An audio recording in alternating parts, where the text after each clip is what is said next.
Hello students, good morning. I welcome you all to today's class. So we are discussing about the demand functions, right? Now in demand function chapter, unit 2, the next topic we have is elasticity of demand.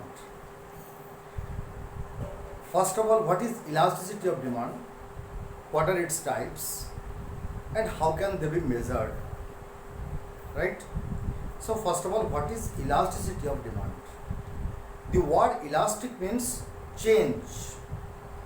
Anything which can expand or contract is an elastic material. So any object which can change its position, we call it as elastic. This pen is not elastic because we cannot expand it or contract it. But a rubber band is elastic because when you stretch it, it stretches. When you leave it, it contracts. So any material, any object which has the power of expansion or contraction, we call that as elastic. Now this similar concept of elasticity is found in the concept of demand. That is, our demand in the market also expands and contracts according to a number of factors. Let's say price elasticity of demand. When price changes, the demand either contracts or expands. So this expansion and contraction quality of demand, we call this as elasticity of demand. So elasticity of demand may be defined as the ratio of the percentage change in quantity demanded to the percentage change in price of the object. That is the ratio of the percentage change in quantity demanded to the percentage change in price. So if you get the percentage of percentage change in quantity demanded divided by the percentage of change in price of that commodity, then we get the elasticity of demand. Okay, so elasticity of demand can be of three types. That is, according to the expansion or contraction of demand, whether the demand expands or contracts, this quality of expansion or contraction is due to three reasons. So first, it is price elasticity of demand. Second is it is income elasticity of demand. Third, it is cross elasticity of demand. Now if the quantity demanded of a commodity changes due to a change in its price level, we call this elasticity of demand as price elasticity of demand. Here, there is expansion or contraction of demand is only due to change in price, other factors remaining constant. That is, income or price of related goods remaining constant. When price of that particular good changes, the demand changes. That is, if price falls, demand rises, price rises, demand falls. So this we call as price elasticity of demand. Secondly, it is income elasticity of demand. That is, price remaining constant, price of related goods remaining constant. When the income of the consumer rises, the consumer also has a capacity to consume more. He demands more. And when his income falls, he demands less, he consumes less. So that change in demand here in this case we call as income elasticity of demand, because here change in demand is only due to change in the income of the consumer, not due to change in price of the good or price of the related goods. Here price of the product and price of the related goods remain constant. Only income changes, so demand changes. We call this as income elasticity of demand. The third elasticity of demand is cross elasticity of demand. Now cross elasticity of demand is an elasticity of demand in which demand of a commodity changes due to a change of the price of the related goods. Here price of the product remain constant, here income of the consumer remain constant, but because of that there is a change in the price of the related goods, naturally there comes a change in the demand of the original product. Let's say price of thumbs up falls down to 10 rupees. What will happen to the demand of Pepsi? When price of thumbs up falls, demand of Pepsi will also fall, because people who consumed Pepsi previously, now they will switch over to Thumbs Up. Similarly, if price of Thumbs Up rises, what will happen? The demand of Pepsi will also rise, because people who previously consumed Thumbs Up now will switch over to Pepsi. Therefore, here price of the related goods change, so the demand of the original product also changes. This elasticity of demand we call as cross elasticity of demand, right? So these are the three types of elasticity of demand: price elasticity of demand, income elasticity of demand, and cross elasticity of demand. Now let us discuss them one by one. First we come to price elasticity of demand. Okay, let's say price elasticity of demand. Price elasticity of demand, as I just told you, price elasticity of demand refers to a situation in which demand of a commodity changes due to the change of the price of that product, other things remaining constant. When price of a commodity rises, its demand naturally falls. When price of a commodity falls, its demand naturally rises. So this expansion or contraction of demand due to a change in price, we call this as price elasticity of demand. Next question comes, how can you measure the price elasticity of demand? Now price elasticity of demand can be measured by at least three methods. One is total outlay method, other is geometric method. These two are most important. Let's discuss them today. The first method by which you can measure the price elasticity of demand is total outlay method. Total outlay method. Total outlay method means total expenditure method. Now this is a method by which we measure the price elasticity of demand according to the expenditure incurred by the consumer, by the buyer on a particular product. That is, how much do you spend on a commodity according as and when its price rises or falls.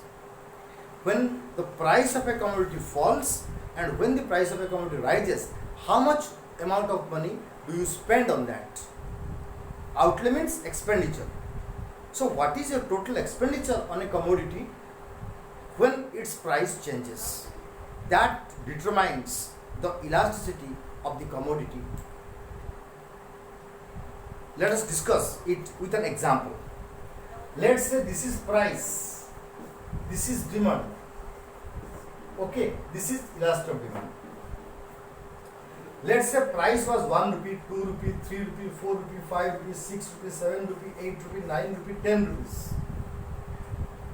Let the demand first be 10, 9, 8, 7, 6, 5, 4, 3, 2 and 1.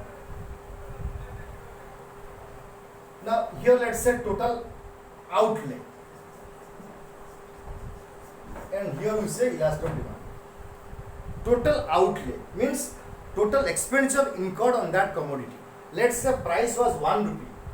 You consumed 10 units of the commodity. So what is the total outlay? This is 10 rupees. When price rises to 2 rupees, your demand falls and the total amount of money you spend on that is 18 rupees. When price rises to 3 rupees, you consume less amount of the commodity, 8. So your total expenditure is 24 rupees. When price still rises to 4 rupees, you consume little bit more and you spend 28 rupees. So 7 commodities and 4 rupees price. So 7 4s are 28 rupees you spend on that commodity. When price rises to 5 rupees, you spend 6, so you spend 30. Here if it is 6, again it is 30. If the price is 7 rupees and you consume 4 units, then you spend 28 rupees. If the price is 8 rupees, you only purchase 3 units. So that becomes 24 rupees you spend. If it is 9 rupees, you only purchase 2 commodities, so you spend 18 rupees. If it is 10 rupees, you only purchase 1 commodity, so your total expenditure is 10 rupees. You see, when price rises constantly, our demand also rises, demand also falls constantly. But the total expenditure, what happens? In the initial stage, up to 4th level, here, the total expenditure go on rising. So if with rise in price, your total expenditure on the commodity rises, then we call this as ED is greater than 1. That is, with rise in price, you spend more on the commodity, then we call this as, this is called elasticity of demand is greater than 1 or more elastic. But you see, in these two cases, with rise in price, our money expenditures have remained constant, that is 30 and 30. So here elasticity of demand is equal to 1. This is more elastic, this is unit elastic. This is called unit elastic, means elasticity of demand is equal to 1.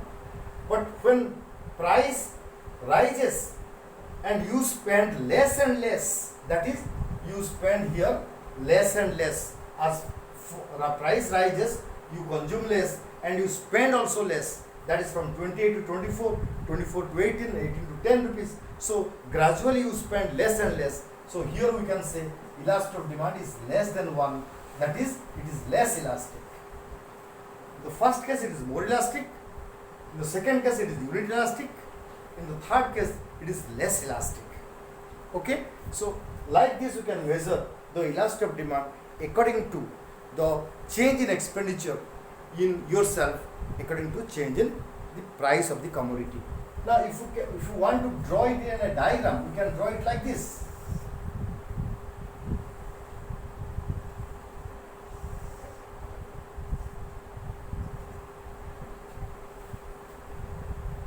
Okay? Let's say this is demand and this is price. Let's say price was here, this. Demand was this much. Let's say OQ. Okay?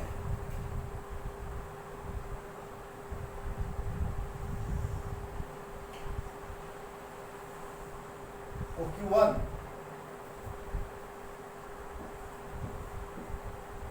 In these two cases, you see, even if there is a fall in price or rise in price, the quantity expenditure remain constant. That is, here ED is greater than 1, here ED less than 1, and here you see with a fall in price we spend less. So here ED is less than 1. In this case, if I name it A, B, C, D, from A to B, elasticity of demand is more elastic. From B to C, it is unit elastic. From C to D, it is less elastic. Okay? So therefore, we can say that we can measure the price elasticity of demand, price elasticity of demand according to the total money expenditure you incur on a particular product as its price changes. If with rise in price you spend more on that, naturally it is more elastic. You spend equal amount on that, it is unit elastic, or elasticity of demand is equal to 1. If you spend less on that, it is less elastic, and you spend less on that, it is less elastic, and the elasticity of demand is less than 1. Right? So this is all about the total outlay method by which we measure the price elasticity of demand. The next is the geometric method, that we shall discuss the next time. So please see all these videos from beginning to end so that you can understand this properly. Very soon we shall complete unit 2 and we shall go to unit 3. But for today, let's stop here. Thank you very much. Thank you for watching.